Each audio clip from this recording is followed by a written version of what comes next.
अब हम मध्य प्रदेश के खनिज संसाधनों के बारे में बात करते हैं।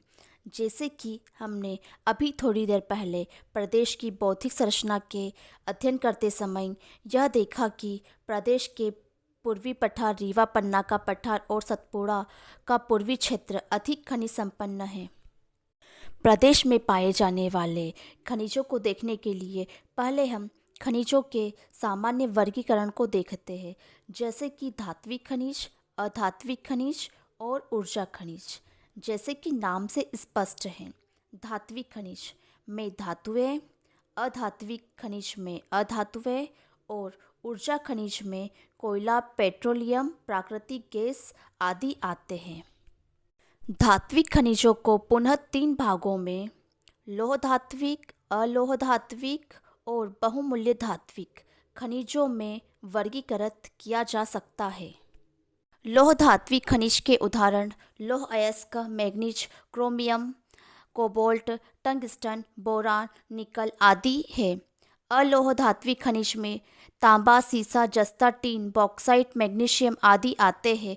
बहुमूल्य धात्विक खनिज में सोना, चांदी और प्लेटिनम आते हैं। इसी प्रकार अधात्विक खनिज में चूना पत्थर, बलुआ पत्थर, अभ्रक, डोलोमाइट, एस्बेस्टॉस, हीरा आदि आते हैं। अब हम प्रदेश में पाए जाने वाले प्रमुख खनिजों के बारे में सामान्य जानकारी समझने का प्रयास करते हैं। प्रदेश में मुख्य रूप से कोयला, हीरा, मैग्नीज, तांबा, लौह अयस्क, चूना पत्थर, संगमरमर आदि अयस्क पाए जाते हैं। हीरा, तांबा, मैग्नीज, गेरू, डोलोमाइट के उत्पादन में देश में प्रदेश का प्रथम स्थान है।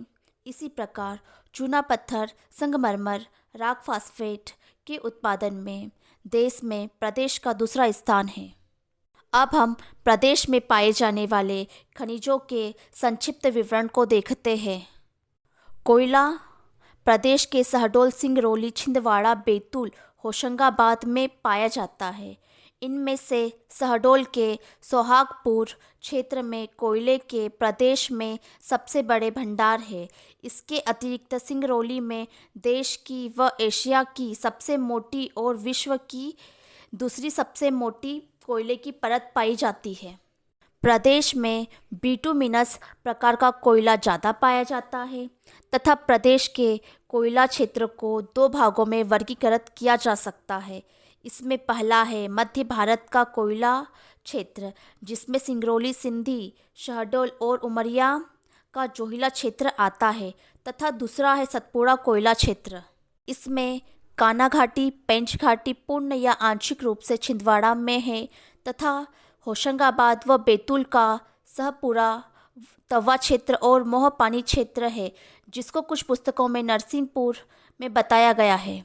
अब हम हीरा को देखते हैं। यह प्रदेश के पन्ना के हिनौता, भोगन नदी घाटी तथा सतना के मझगवा और छतरपुर के अनगौर क्षेत्र में पाया जाता है। हाल ही में छतरपुर के बक्सवाहा क्षेत्र में भी हीरे के भंडार होने के बारे में पता चला है।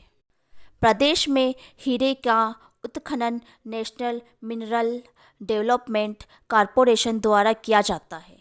हीरे के बाद हम मैग्नीज को देखते हैं।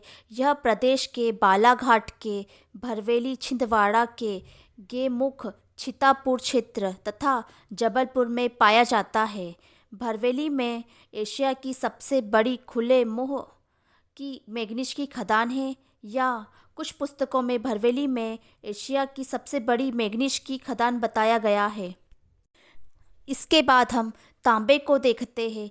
तांबा मुख्य रूप से प्रदेश के बालाघाट के मलाज खंड व कटनी के सलीमनाबाद क्षेत्र में। इसके बाद हम यूरेनियम और कोलबैट मीथेन को देखते हैं। दोनों के भंडार शहडोल में संभावित माने गए हैं। इसके बाद ग्रेफाइट, टीन और जिंक के भंडार बैतूल में पाए गए हैं। जिप्सम के भंडार रीवा में, स्लेट के भंडार मंदसौर और चूना पत्थर के भंडार जबलपुर, कटनी, सतना, सिंधी, धार, ग्वालियर में पाए गए हैं। चीनी मिट्टी के भंडार ग्वालियर, शहडोल, जबलपुर और रीवा में पाए गए हैं। इनमें रीवा के खतौली व ग्वालियर के नवागांव क्षेत्र प्रमुख है। राक फास्फेट के भंडार झाबुआ व बॉक्साइट के भंडार अनूपपुर के अमरकंटक, जबलपुर, मंडला आदि क्षेत्रों में एक्सपेटॉस के भंडार झाबुआ में तथा एंटीमनी फेल्सपार के भंडार जबलपुर में पाए गए हैं। संगमरमर के भंडार के अंतर्गत जबलपुर में सफ़ेद संगमरमर और बैतूल, सिवनी, छिंदवाड़ा, ग्वालियर में रंगीन संगमरमर के भंडार पाए गए हैं। लौह अयस्क के भंडार जबलपुर, बालाघाट में पाए गए हैं, जिसका निर्यात जर्मनी, जापान जैसे देशों को भी किया जाता है। तथा अभ्रक के भंडार बालाघाट में, डायस्पोर के भंडार जबलपुर, कोरंडम के भंडार सिंगरौली के पीपरपर कोटा क्षेत्र में, कैल्साइट के भंडार झाबुआ व बड़वानी में, सीसा के भंडार जबलपुर व होशंगाबाद में, फायर क्ले के भंडार जबलपुर, नरसिंहपुर व ग्वालियर में तथा ग्रेनाइट के भंडार दतिया, शिवपुरी, सागर, छतरपुर, पन्ना, टीकमगढ़ में पाए गए हैं। गेरू के भंडार सतना, रीवा, ग्वालियर, जबलपुर में, बाइराइट्स के भंडार देवास व धार में, टंगस्टन के भंडार होशंगाबाद में, स्वर्ण के भंडार सिंधी, कटनी में भी पाए जाने की बात कही जा रही है। अब हम कुछ प्रमुख खनिज और उनके उपयोगों के बारे में देखते हैं। यद्यपि इस संबंध में प्रश्न सामान्यतः देखने में नहीं आते, पर फिर भी इस संदर्भ में प्रश्न पूछे जाने की गुंजाइश है, इसीलिए इसे हम संक्षेप में देखते हैं। मैग्नीज का उपयोग स्टील, रसायन उद्योग व शुष्क बैटरी बनाने में किया जाता है।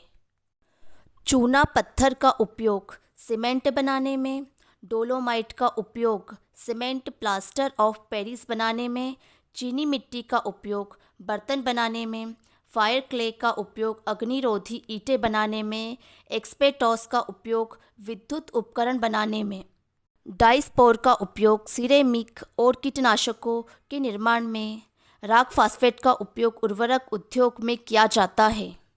अब हम खनिजों से संबंधित कुछ अन्य महत्वपूर्ण तथ्यों को देखते हैं, जैसे कि खनिजों के समुचित दोहन हेतु मध्य प्रदेश राज्य खनिज विकास निगम की स्थापना 1962 में की गई। प्रदेश की प्रथम राज्य खनिज नीति 1995 में एवं नई खनिज नीति वर्ष 2010 में की गई।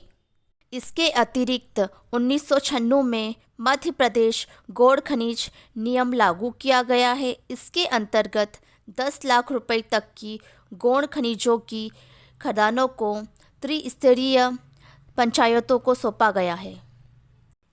इसी प्रकार अब हमारा मध्य प्रदेश के बौद्धिक, भूगोल के, प्राकृतिक व खनिज संसाधनों का एक सामान्य परिचय हो गया है।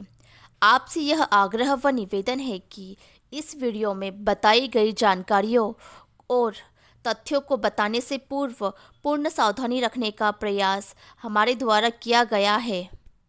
फिर भी यदि किसी तथ्य की प्रामाणिकता को लेकर आपको कोई संदेह हो तो उसकी प्रामाणिकता को आप अपने स्तर पर अवश्य सत्यापित करवा लें। आप सभी का दिन शुभ हो। नमस्कार।